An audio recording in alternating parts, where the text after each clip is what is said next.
Salam değerli izleyicilerim. Bugün ben size Zabrat Maştağa yolundan 200 metr mesafede böyle bir güzel ev təqdim edeceğim.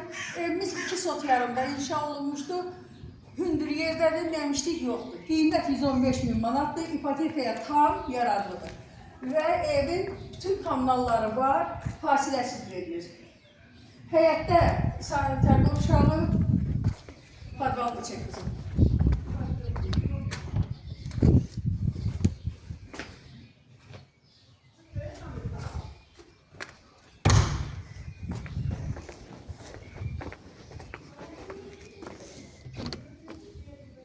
Evimiz çok keyifli, inşa olmuş evdir. 4 otaqlıdır. Otaqları genişdir, ışıqlıdır. Bütün pəncərələrin hamısı öz həyətinə baxır. Gördüyünüz bura balkon. Balkondan mətbəxə keçir.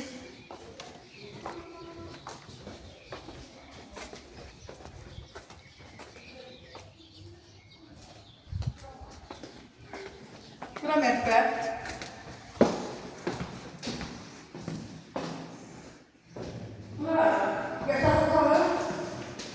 Bak burada indi bizim çekmek, haradasa 2 metre artık, 2 metreden artık hasarla evin arasında mesafe var.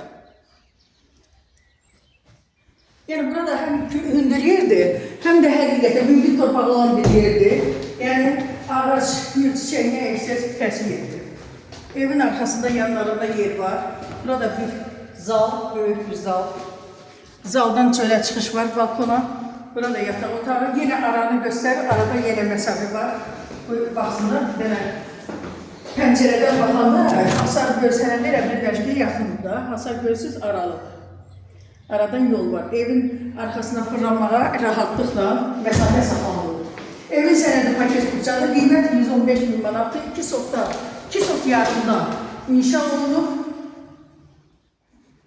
Burada sanuzə sanitar qovşağı. Qiymət 115 min manat, qiymətli ev sahibi yenə endirim edəcək.